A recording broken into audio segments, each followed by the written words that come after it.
کہانی نامہ میں خوش آمدید۔ آج ہم 20ویں صدی کے ایک بہت ہی اہم بااثر فلسفی اور ادیب البیر کامیو، ان کی ایک کہانی ہے مہمان، جو بہت طاقتور ہے، گہری سوچ پیدا کرتی ہے۔ اس پر تفصیلی گفتگو کر رہے ہیں۔ جی ہاں، کامیو، جن کا تعلق فرانس اور الجیریا دونوں جگہوں سے رہا، اور یہ کہانی مہمان، یہ ان کے جو بنیادی خیالات ہیں نا، ہاں، جیسے اخلاقیات کیا ہے، صحیح غلط کا فیصلہ کیسے ہو، آزادی کا اصل مطلب کیا ہے، اور جب انسان کوئی بڑا فیصلہ کرتا ہے تو وہ کتنا تنہا رہ جاتا ہے، تو یہ سارے موضوعات اس کہانی میں ہیں۔ اور یہی چیزیں ان کے فلسفے کا بھی مرکز ہیں، جسے ہم وجودیت یعنی ایگزسٹینشلزم کہتے ہیں۔ یعنی انسان کے وجود اور اس کی آزادی کا فلسفہ۔ بالکل، اور دوسرا لائنیت، دی ابسرڈ، یعنی یہ احساس کہ دنیا میں کوئی گہرا مطلب یا مقصد نہیں ہے، یا ہم اسے سمجھ نہیں سکتے۔ اور مہمان کہانی جو ہے وہ ان خیالات کو ایک بڑی ڈراماٹک شکل میں ہمارے سامنے رکھتی ہے۔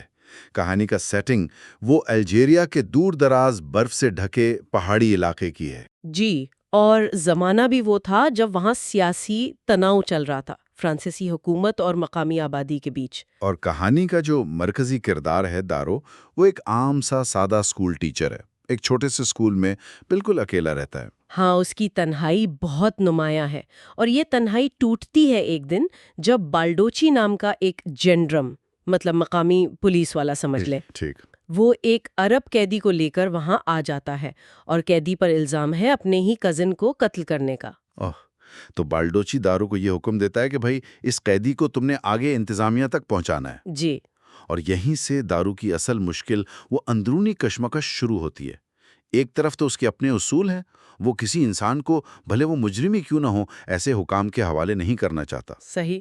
لیکن دوسری طرف وہ سرکاری حکم کی خلاف ورزی بھی نہیں کرنا چاہتا، خاص طور پر اس ماحول میں۔ تو وہ ایک، آپ کہہ لیں، درمیانی راستہ نکالنے کی کوشش کرتا ہے۔ وہ قیدی کو خود فیصلہ کرنے کا موقع دیتا ہے۔ کیسے؟ وہ اسے بتاتا ہے کہ ایک راستہ آزادی کی طرف جا سکتا ہے، صحرا کی طرف، خانہ بدوشوں کی طرف، اور دوسرا راستہ انتظامی مرکز یعنی جیل کی طرف جاتا ہے۔ اب تم خود چنو۔ اچھا، یہ تو بڑا عجیب فیصلہ ہے۔ جی، اور یہی انتخاب، یہی چوائس کہانی کا سب سے اہم نقطہ بن جاتا ہے۔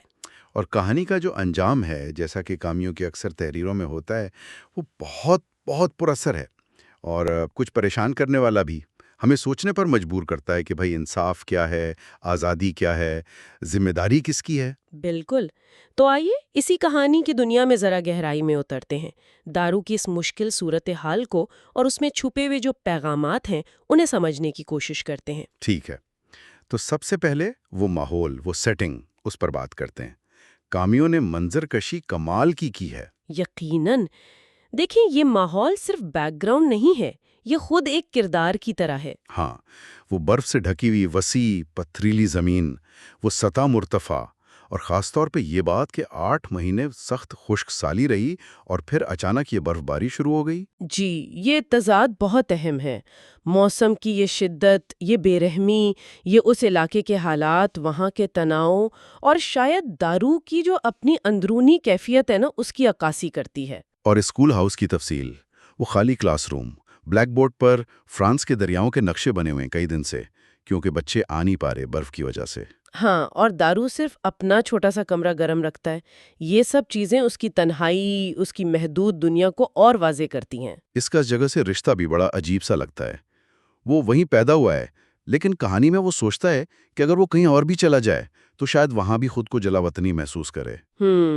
یہ زمین اتنی سخت ہے، بے رحم ہے، پھر بھی وہ وہیں ہیں۔ یہ کیسا تعلق ہے؟ یہ ایک پیچیدہ تعلق ہے۔ شاید یہ وہی لایانیت، ایبسرڈٹی ہے جس کی بات کامیوں کرتے ہیں۔ انسان ایک ایسی دنیا سے جڑا رہتا ہے جو اس کی پرواہ نہیں کرتی۔ اچھا۔ وہ اس سخت ماحول کا حصہ تو ہے، لیکن پوری طرح اس میں گھل مل نہیں پایا۔ وہ وہاں کے لوگوں کی غربت، مشکلات، خشک سالی، بھوک، بیماری سب دیکھتا ہے۔ ہاں، وہ ذکر ہے کہ اس کے پاس انتظامیہ کا دیا ہوا اناج ہوتا ہے جو وہ بچوں میں بانٹتا ہے۔ جی، تو یہ چیز اسے مقامی لوگوں اور حکام کے بیچ کہیں کھڑا کر دیتی ہے، ایک پل کی طرح، لیکن شاید دونوں طرف سے تھوڑا اجنبی بھی۔ اور اسی تنہائی اور روزمرہ کے معمول میں خلل پڑتا ہے جب بالڈوچی اور وہ قیدی آتے ہیں۔ ان کے آنے کا سین بھی بڑا زبردست لکھا ہے۔ برف میں آہستہ آہستہ چلتے ہوئے دو سائے، ایک گھوڑے پر ایک پیدل۔ اور قیدی کے ہاتھ بندھے ہوئے ہیں، سر جھکا ہوا ہے، اس کا حلیہ بھی بتایا گیا ہے، پرانا نیلا جلابہ پہنے ہیں، سینڈل کے ساتھ اون کی جرابیں، سر پر پگڑی۔ یہ اس کی غربت اور شاید اس کی ثقافتی شناخت دکھاتا ہے۔ اور دوسری طرف بالڈوچی ہے، وردی میں اتھارٹی کی علامت۔ بالکل۔ ڈارو کا رد عمل کیا ہوتا ہے؟ وہ انہیں اندر تو بلاتا ہے، چائے وغیرہ دیتا ہے، لیکن بالڈوچی جب اسے رسمی طور پہ سلام کرتا ہے تو دارو جواب نہیں دیتا۔ کیا یہ شروع سے ہی ظاہر کر رہا ہے کہ اسے یہ صورتحال پسند نہیں آئی؟ لگتا تو یہی ہے، جیسے اسے اندازہ ہو کہ یہ ملاقات کوئی اچھی خبر نہیں لائے گی۔ اور پھر بالڈوچی صاف صاف حکم سناتا ہے، اس قیدی کو ٹونگوٹ پہنچانا ہے۔ اور دارو کا جواب؟ فوری اور بالکل صاف، یہ میرا کام نہیں ہے، اور پھر تھوڑے زور سے، میں اسے حوالے نہیں کروں گا۔ یہ تو بہت بڑی بات ہے، ایک سرکاری حکم کو ماننے سے انکار کرنا، خاص طور پر اس زمانے میں، اس کشیدہ ماحول میں۔ جی، بہت بڑا قدم ہے۔ بالڈوچی اسے سمجھانے کی کوشش کرتا ہے، کہتا ہے جنگ جیسے حالات ہیں، بغاوت کا خطرہ ہے، یہ حکم اوپر سے آیا ہے، ہم سب کو مل کر کام کرنا ہے۔ لیکن بالڈوچی خود بھی کچھ ناخوش سا لگتا ہے نا اس کام سے۔ ہاں، وہ کہتا ہے کہ کسی آدمی کو رسی سے باندھنا یہ اسے بھی اچھا نہیں لگتا، شرمندگی ہوتی ہے، لیکن پھر کہتا ہے فرض تو فرض ہے۔ وہ ایک طرح سے دارو کو سمجھ نہیں پا رہا، شاید اسے احمق سمجھ رہا ہے کہ یہ اتنی سی بات کیوں نہیں سمجھ رہا۔ اور جاتے ہوئے وہ اپنا ریوالور بھی دارو کو دے جاتا ہے۔ جی، احتیاط کے طور پر، کہ شاید تمہیں ضرورت پڑ جائے۔ لیکن دارو کے لیے یہ صرف حکم یا فرض کا معاملہ نہیں ہے، یہ اس کی اپنی ذات کا، اس کی اخلاقیات کا سوال بن گیا ہے۔ قیدی کو جب وہ دیکھتا ہے تو اس کے تاثرات بھی بیان ہوئے ہیں۔ وہ موٹے ہونٹ، سیدھی ناک، بخار جیسی آنکھیں، ضدی سی پیشانی، چہرے پر بے چینی بھی ہے اور بغاوت بھی۔ ہاں، دارو کو جرم سے سخت نفرت ہے۔ قیدی نے اپنے کزن کو مارا ہے۔ دارو سوچتا ہے اس گھٹیا بوجھ، ان کبھی نہ ختم ہونے والی نفرتوں، خون کی اس پیاس کے بارے میں جو انسانوں میں ہوتی ہے۔ لیکن اس نفرت کے باوجود کسی انسان کو، ایک بے بس قیدی کو پکڑ کر حکام کے حوالے کرنا، یہ اس سے اپنی عزت کے خلاف لگتا ہے، ایک ذلت آمیز کام محسوس ہوتا ہے۔ یہ بہت گہری کشمکش ہے اس کے اندر۔ تو وہ ایک ہی وقت میں فرانسیسی حکام سے بھی ناراض ہے کہ یہ بوجھ اس پر کیوں ڈالا، اور اس عرب قیدی سے بھی کہ اس کے جرم کی وجہ سے یہ صورتحال پیدا ہوئی۔ وہ جیسے دونوں سے الگ رہنا چاہتا ہے۔ جی، وہ اس پورے کھیل کا، اس نظام کا حصہ نہیں بننا چاہتا۔ کیا یہ کامیوں کے بغاوت یا ریبیلین کے تصور سے ملتا ہے؟ یعنی اس بے معنی دنیا کے نظام کو قبول نہ کرنا؟ شاید کسی حد تک۔ وہ غیر جانبدار رہنا چاہتا ہے۔ بالکل، لیکن کیا یہ ممکن ہے؟ کہانی آگے یہی سوال اٹھاتی ہے۔ اس کا پہلا قدم کیا ہوتا ہے؟ وہ قیدی کے ہاتھ کھول دیتا ہے۔ ہاں، یہ ایک چھوٹا سا عمل ہے، لیکن علامتی طور پر بڑا ہے۔ وہ قیدی کو ایک چیز نہیں، ایک انسان کے طور پر دیکھ رہا ہے۔ اور پھر وہ اس کے ساتھ بیٹھ کر کھانا کھاتا ہے۔ یہ بھی ایک اہم لمحہ ہے۔ قیدی خود حیران ہوتا ہے، پوچھتا ہے کیا تم جج ہو؟ جی، اور یہ بھی کہ تم میرے ساتھ کیوں کھاتے ہو؟ دارو کا جواب بڑا سادہ ہے، میں بھوکا ہوں۔ ہاں، لیکن اس سادگی میں گہرائی ہے۔ یہ برابری کا احساس دلاتا ہے، انسانی سطح پر ایک تعلق بن رہا ہے۔ قیدی جو شاید حکام سے صرف سختی کی امید رکھتا ہو، وہ اس رویے سے الجھن میں پڑ جاتا ہے۔ ہمیں یہ بھی پتہ چلتا ہے کہ قیدی نے اپنے کزن کو اناج کے کسی جھگڑے پر مارا تھا، اور وہ 1 مہینے سے چھپا پھر رہا تھا۔ جی، دارو اس سے پوچھتا بھی ہے کہ قتل کیوں کیا؟ قیدی کا جواب بہت مختصر ہے، وہ بھاگ گیا، میں اس کے پیچھے بھاگا، بس۔ اور جب دارو پوچھتا ہے کہ کیا اسے افسوس ہے، پچھتاوا ہے، تو قیدی افسوس کا لفظ ہی نہیں سمجھتا۔ یہ ایک اور اہم نکتہ ہے۔ کیا اس کا مطلب ہے کہ وہ واقعی پشیمان نہیں، یا یہ صرف زبان کا مسئلہ ہے، یا اس کی ثقافت میں افسوس کا تصور ویسا نہیں جیسا دارو سمجھ رہا ہے؟ یہ ابہام کامیوں کی تحریر کا خاصہ ہے۔ بالکل، یہ قیدی اور دارو کے درمیان، اور شاید 2 مختلف تہذیبوں کے درمیان جو فاصلہ ہے، اسے بھی ظاہر کرتا ہے۔ قیدی کے اپنے سوالات بھی ہیں۔ وہ پوچھتا ہے کہ کیا وہ پولیس والا بالڈوچی کل واپس آئے گا؟ کیا دارو اس کے ساتھ جائے گا؟ اور پھر وہ ایک درخواست کرتا ہے، ہمارے ساتھ چلو۔ یہ ہمارے کون ہے؟ کیا وہ دارو کو بھی اپنے جیسا سمجھنے لگا ہے؟ یہ پھر ایک ابہام ہے. ہمارے سے مراد شاید وہ خود اور دارو ہوں جو دونوں اس عجیب صورتحال میں پھنسے ہیں، یا شاید وہ اپنے لوگوں، اپنی برادری کی بات کر رہا ہو. لیکن یہ درخواست دارو کا بوجھ اور بڑھا دیتی ہے. وہ تو فیصلہ کرنا ہی نہیں چاہتا اور قیدی خود اسے اس میں شامل کر رہا ہے. رات کا منظر وہ دارو کی بے چینی کو اور بڑھا دیتا ہے. ایک ہی کمرے میں سونا پڑ رہا ہے. اسے ایک ناپسندیدہ بھائی چارے کا احساس ہوتا ہے. وہ غیر محفوظ بھی محسوس کرتا ہے. ریوالور اپنے قریب رکھتا ہے. اور پھر وہ لمحہ آتا ہے جب رات کو قیدی اٹھ کر باہر جاتا ہے. دارو کی پہلی سوچ کیا ہوتی ہے؟ وہ بھاگ رہا ہے. چلو جان چھٹی. ہاں، یہ اس کی دلی خواہش کو ظاہر کرتا ہے کہ یہ مسئلہ بس ختم ہو جائے، اسے کچھ نہ کرنا پڑے. لیکن قیدی صرف ضرورت کے لیے باہر گیا تھا اور واپس آ کر لیٹ جاتا ہے. یہ عمل قیدی کو اور پراسرار بنا دیتا ہے. وہ بھاگ سکتا تھا، موقع تھا، لیکن نہیں بھاگا. کیوں؟ کیا وہ دارو پر بھروسہ کرنے لگا ہے، یا وہ اپنی قسمت کو قبول کر چکا ہے، یا شاید اسے باہر کی دنیا زیادہ غیر محفوظ لگتی ہے؟ یہ سوالات رہ جاتے ہیں. صبح ہوتی ہے. آسمان بالکل صاف، جیسے ایک نئی شروعات کا اشارہ ہو. وہ دونوں ساتھ منہ دھوتے ہیں. ایک اور چھوٹا سا انسانی لمحہ. لیکن جب بالڈوچی چلا جاتا ہے اور دارو نے اس کا حکم نہیں مانا ہوتا، تو اس کے بعد دارو پر ایک خالی پن سا، ایک غیر محفوظ ہونے کا احساس طاری ہوتا ہے. اب وہ واقعی اکیلا ہے اس فیصلے کے ساتھ. اب اصل فیصلے کا وقت آتا ہے. دارو قیدی کو کچھ سامان دیتا ہے. کھانے پینے کی چیزیں، کھجوریں، چینی اور کچھ پیسے بھی. جی، 1000 فرینک. یہ ایک طرح سے اس کی مدد کرنے کی کوشش ہے، چاہے وہ کوئی بھی راستہ چنے. یہ عمل بھی دارو کی وہی کشمکش دکھاتا ہے. وہ اسے سزا سے بچانا بھی چاہتا ہے، لیکن خود ذمہ داری لیے بغیر. پھر وہ اسے ایک اونچی جگہ پر لے جاتا ہے، جہاں سے دو راستے الگ ہوتے ہیں. ایک مشرق کی طرف ٹینگوٹ کو جاتا ہے، جہاں پولیس ہے، انتظامیہ ہے، یعنی سزا ہے.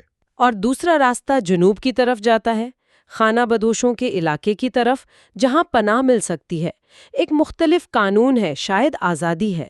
اور دارو یہ انتخاب قیدی کے سامنے رکھ دیتا ہے کہ تم خود فیصلہ کرو. یہ کہانی کا کلائمیکس ہے، وہ لمحہ جہاں دارو قیدی کو انتخاب کی آزادی دے رہا ہے. لیکن سوال یہ ہے کہ کیا یہ واقعی آزادی ہے، یا یہ ذمہ داری کا سارا بوجھ قیدی پر ڈال دینا ہے؟ یہ کیمیو کے فلسفے کا وہی مرکزی نقطہ ہے. آزادی صرف انتخاب کا موقع مل جانا نہیں ہے، بلکہ اس انتخاب کے جو نتیجے ہوں گے ان کی ذمہ داری قبول کرنا بھی ہے. اور دارو یہاں خود یہ ذمہ داری اٹھانے سے بچ رہا ہے. قیدی کے چہرے پر گھبراہٹ آ جاتی ہے. وہ کچھ کہنا چاہتا ہے، سنو. لیکن دارو اس کی بات نہیں سنتا. وہ پیٹھ موڑ کر واپس چل پڑتا ہے. کیوں؟ کیا وہ ڈرتا ہے کہ قیدی کچھ ایسی التجا نہ کر دے کہ اس کا ارادہ بدل جائے؟ یا وہ اپنے اس صاف ستھرے حل پر قائم رہنا چاہتا ہے جو اس نے سوچا ہے؟ شاید. وہ مڑ کر دیکھتا ہے تو قیدی وہیں کھڑا ہے. ایک لمحے کے لیے دارو کے گلے میں کچھ اٹکتا ہے. وہ بے دلی سے ہاتھ ہلاتا ہے اور چل پڑتا ہے. یہ شاید اس کی اپنی بے بسی ہے، یا ایک لاشعوری جرم کا احساس. اور پھر وہ ہوتا ہے جو شاید دارو نے سوچا بھی نہیں تھا. جب وہ تھوڑی دیر بعد پہاڑی سے واپس مڑ کر دیکھتا ہے تو قیدی آہستہ آہستہ ٹینگوڈائٹ والے راستے پر، یعنی جیل والے راستے پر جا رہا ہوتا ہے. اس نے آزادی کا راستہ نہیں چنا. کیوں؟ یہ بہت بڑا سوال ہے. اس کی کئی وجوہات ہو سکتی ہیں. شاید وہ نامعلوم خانہ بدوشوں کی دنیا سے ڈر گیا تھا. شاید وہ سمجھتا تھا کہ اس نے جرم کیا ہے تو سزا ملنی چاہیے. شاید اس نے دارو کے اس عمل کو، اسے یوں انتخاب دینے کو، ایک طرح کا دھتکار سمجھا ہو کہ تم میرے ساتھ نہیں چلنا چاہتے. یا شاید کیمیو کی دنیا میں انتخاب خود ہی ایک بے معنی عمل تھا. نتیجہ پہلے سے طے تھا. یہ بھی ایک تشریح ہے. اور کہانی کا اختتام اس المیے کو، اس ستم ظریفی کو مکمل کرتا ہے. دارو جب اسکول واپس آتا ہے تو بلیک بورڈ پر، جہاں پہلے فرانس کے دریا بنے تھے، جی وہاں اب چاک سے لکھا ہے، تم نے ہمارے بھائی کو حوالے کر دیا، تمہیں اس کی قیمت چکانی پڑے گی. یہ تو مطلب الٹا ہو گیا. دارو نے تو حوالے نہیں کیا تھا، اس نے تو انتخاب دیا تھا. بالکل. لیکن دنیا، یا کم از کم قیدی کے لوگ، وہ اس کے عمل کو اس نظر سے نہیں دیکھتے. ان کے لیے دارو نے غیر جانبدار رہنے کا ڈرامہ کر کے بھی آخر کار قیدی کو حکام کی طرف ہی دھکیلا. اس نے مہمان نوازی کا حق ادا نہیں کیا، مہمان کو پناہ نہیں دی. آخری منظر میں دارو کھڑکی سے باہر دیکھ رہا ہے. وہی وسیع منظرنامہ جو پہلے اسے اپنا لگتا تھا، لیکن اب وہ وہاں بالکل اکیلا ہے۔ اس نے اچھائی کرنے کی کوشش کی یا کم از کم غیر جانبدار رہنے کی، لیکن نتیجہ کیا نکلا؟ مکمل تنہائی، اور دونوں طرف سے مذمت کا، سزا کا خوف۔ تو خلاصہ یہ ہے کہ البیر کیمیو کی مہمان یہ انسانی آزادی، انتخاب کی جو پیچیدگی ہے اور اخلاقی طور پر انسان کتنا تنہا ہو سکتا ہے، اس پر ایک بہت گہری سوچنے پر مجبور کرنے والی کہانی ہے۔ جی، یہ صرف دارو کی کہانی نہیں ہے، یہ ایک طرح سے انسانی حالت، ہیومن کنڈیشن کی عکاسی ہے۔ اس کا ایک اہم پیغام یہ بھی لگتا ہے کہ بعض اوقات آپ کتنی ہی نیک نیتی سے کام کریں، صحیح راستہ چننے کی کوشش کریں، ہاں، دنیا پھر بھی آپ کے عمل کو غلط سمجھ سکتی ہے۔ یا آپ کی مذمت کر سکتی ہے۔ دارو نے قیدی کو عزت دینے کی، انتخاب دینے کی کوشش کی، لیکن آخر میں وہ خود تنہا رہ گیا اور الزام بھی اسی پر آیا۔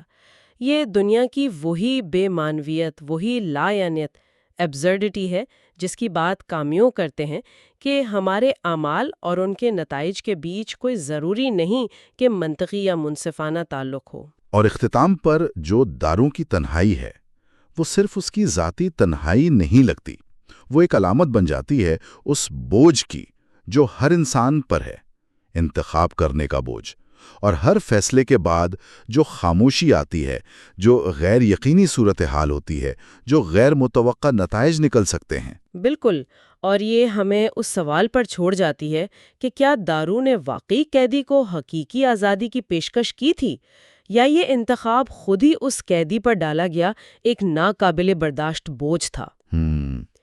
کیا اس لا یعنی اس ایبزرڈ دنیا میں، جہاں اعمال کے نتائج اکثر ہماری نیتوں سے بالکل مختلف ہوتے ہیں، کیا دارو کا کوئی بھی عمل مختلف نتیجے پر پہنچ سکتا تھا؟ کیا غیر جانبدار رہنا واقعی ممکن تھا بھی یا نہیں؟ اگر آپ کو یہ جائزہ اور یہ گفتگو پسند آئی تو برائے کرم لائک کریں، چینل کو سبسکرائب کریں اور اسے دوسروں کے ساتھ بھی شیئر کریں تاکہ ہم آپ تک مزید ایسی گہری اور فلسفیانہ کہانیاں پہنچا سکیں۔